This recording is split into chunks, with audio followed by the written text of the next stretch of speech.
सभी भक्तों के प्रति प्रणति सादर करता हूँ, स्वीकार करेंगे। जय श्री कृष्ण, दंडवत प्रणाम।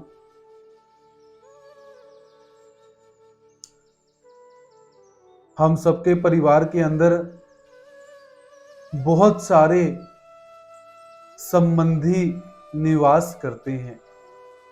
हम सबका एक दूसरे के साथ कोई ना कोई रिश्ता परमात्मा ने जोड़कर हमें इस संसार के अंदर भेजा हुआ है। किसी को परमात्मा ने माता का स्वरूप प्रदान किया, किसी को पिता के रूप में परमात्मा ने भेजा, कोई पुत्र बना हुआ है, कोई बहन बनी हुई है, तो कोई मित्र बनकर इस समाज के अंदर, परिवार के अंदर एक दूसरे का सहयोग करते हैं। रिश्ते तो बने, इनके साथ इन सबका एक दूसरे के प्रति परिवार में रहते हुए कोई ना कोई कर्तव्य अवश्य है। ऐसा कोई भी नहीं है जिसका कोई कर्तव्य ना हो, जो कहे कि मेरे लिए कोई कार्य शास्त्रों में नहीं कहा गया हुआ है। तो परिवार के अंदर एक दूसरे के प्रति हम सबको अपने अपने कर्तव्य का वहन करना चाहिए। तो सबसे पहले परिवार में माता पिता का क्या कर्तव्य रहता है, इस विषय में शास्त्रकार कौन सी जीवनचर्या हमारे सामने रखते हैं, इस विषय में आज हम यहाँ पर चर्चा करेंगे। तो हमारे संस्कृत साहित्य के अंदर बहुत सुंदर बात पारिवारिक जीवनचर्या के अंतर्गत कही गई है। माता पितृ कृताभ्यासो गुणितामेति बालकः न गर्भच्युति मात्रेण पुत्रो भवति पंडितः। अर्थात शास्त्रकार क्या कहते हैं कि माता और पिता को बालकों को अभ्यास करवाना चाहिए, और जब माता पिता अपने बालकों को अच्छा अभ्यास करवाते हैं तो वो बालक जो हैं पंडित बन जाते हैं। कोई भी बालक ऐसा नहीं है कि जो गर्भ से निकलने मात्र से ही पंडित है, अर्थात पैदा ही पंडित हुआ है। जब इस जीवात्मा का जन्म हो जाता है, जब ये मानव इस संसार में आता है, तो वो मानव एक साधारण मानव है। उस साधारण मानव को पंडित बनाने का जो कार्य है वो माता पिता करते हैं, क्योंकि माता पिता बालक के प्रथम गुरु कहे जाते हैं। माता पिता बालक को जिस प्रकार के संस्कार देते हैं, बालक वैसा हो जाता है। यदि माता पिता ने अपने बालकों को अच्छे संस्कार प्रदान किए तो वो बालक समाज में अच्छा व्यक्तित्व का निर्माण करता है। और यदि किसी माता पिता ने अपने बालक की तरफ ध्यान ही नहीं दिया, जन्म हो गया और उस बालक की तरफ कोई ध्यान नहीं है, तो वो जो बालक है संसार में और परिवार में अच्छा व्यक्तित्व निर्माण नहीं कर सकता है। तो इसीलिए यहाँ पर शास्त्रकार माता पिता को अपने कर्तव्य का वहन करने की प्रेरणा देते हैं कि हे माता और हे पिता, अपने बालकों को गुण प्रदान कीजिए। जो जो गुण आप में है वो गुण अपने बच्चों को प्रदान कीजिए, ऐसा यहाँ पर बतलाया गया है। और आगे दूसरे श्लोक के अंदर शास्त्रकार क्या कहते हैं, माता शत्रु पिता वैरी येन बालो न पाठितः न शोभते सभा मध्ये हंस मध्ये बको यथा। अर्थात वह माता अपने पुत्र के लिए, अपने बालक के लिए शत्रु के समान है। वह पिता अपने बालकों के लिए वैरी के समान है, जिन्होंने अपने बच्चों को अध्ययन नहीं करवाया, जिन्होंने अपने बच्चों को स्कूल, गुरुकुल इत्यादि में नहीं भेजा।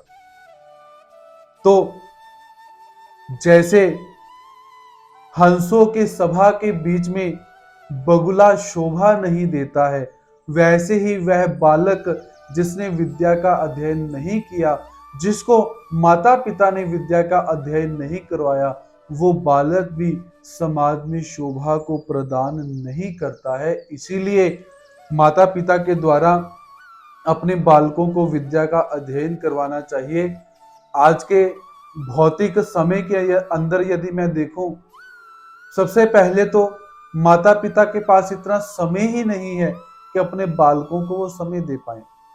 सुबह स्वयं भी अपने रोजगार के लिए सुबह भागते हैं, बच्चे भी स्कूल की तरफ प्रस्थान कर जाते हैं।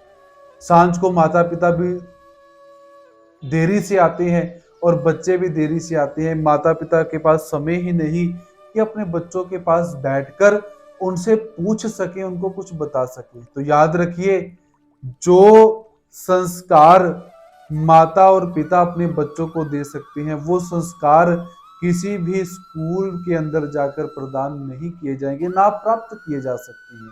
तो इसीलिए स्कूल में जाकर हमें विद्या प्राप्त हो रही है, शिक्षण प्राप्त हो रहा है, अच्छी बात है, लेकिन जो संस्कार हैं वो माता पिता को प्रदान करने चाहिए। समय निकालिए अपने बच्चों के लिए। जब सांझ का समय हो जाए, अपने घरों में अपने बच्चों को आध्यात्मिक ग्रंथों का अध्ययन करवाएं, श्रीमद् भगवद गीता का एक एक पेज पढ़कर सुनाएं। महाभारत के अंदर जितने जितने चरित्र आए हुए हैं, एक एक चरित्र सुनाइए कि भीष्म पितामह जो हैं, उन्होंने अपने जीवन के अंदर कैसे प्रतिज्ञा धारण की, बच्चों को बताइए। आज इस भौतिकवाद के समय के अंदर हम जब बच्चों से पूछते हैं कि भीष्म पितामह कौन थे, राजा शांतनु कौन थे, सत्यावती कौन थी, राजा पंडु कौन थे, धृतराष्ट्र कौन थे, भीम कौन थे, तो बच्चों को पता ही नहीं है। असमंजस में पड़ जाते हैं कि अरे क्या पूछ लिया।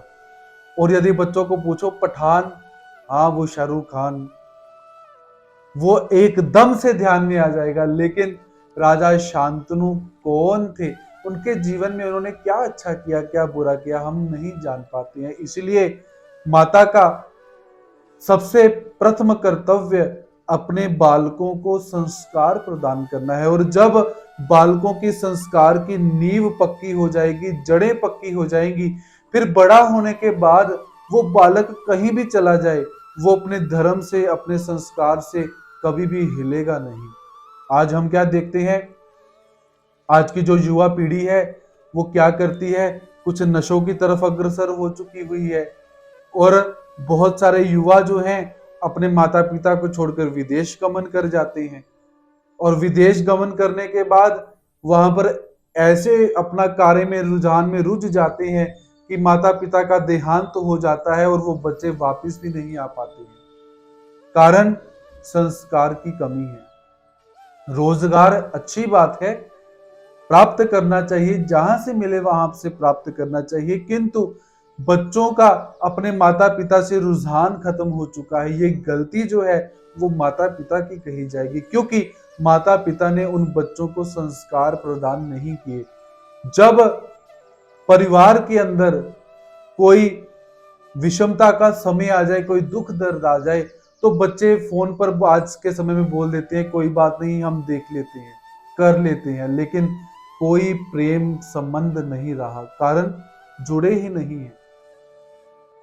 जड़ों के साथ, पेड़ के साथ टहनी का जुड़ना और टहनी के साथ पत्तों का जुड़े रहना बहुत जरूरी है। और यह काम सबसे पहले माता पिता का रहता है कि बालक को जन्म देने के बाद उसे अच्छे संस्कार जो है वो प्रदान करने चाहिए, ऐसे हमारे शास्त्रकार कहते हैं।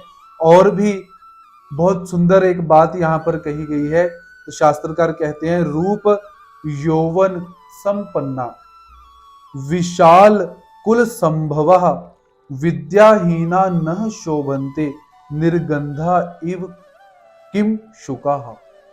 अर्थात जो व्यक्ति रूप से संपन्न है, यौवन से संपन्न है और विशाल कुल के अंदर उसका जन्म हो जाता है, ऐसा होने के बाद भी यदि वो विद्या से संपन्न नहीं है, यदि वो विद्या से युक्त नहीं है, तो वो कैसे है, जैसे पलाश का पुष्प रहता है जिसमें ना सुगंधी रहती है और ना ही वो शोभा को प्रदान करता है, वैसा वो व्यक्ति जो है कैसा हो जाता है, वो व्यक्ति भी सुगंध से रहित हो जाता है जिसमें विद्या नहीं है।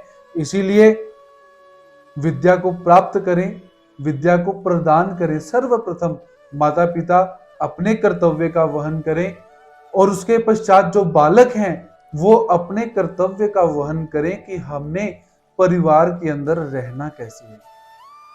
सारा का सारा काम स्कूल के लोगों ने नहीं करना है, सारा का सारा काम हमारे जो नौकर इत्यादि हैं उन्होंने नहीं करना है। आज धन की विपुलता है, स्कूल भेजने का काम नौकर ने कर दिया, बच्चे घर में आए बच्चों को घर में लाने का काम नौकर ने कर दिया, बच्चों के कपड़े जो है वो नौकरों ने बदलवा दिए, बच्चों को खाना जो है वो नौकरों ने दे दिया।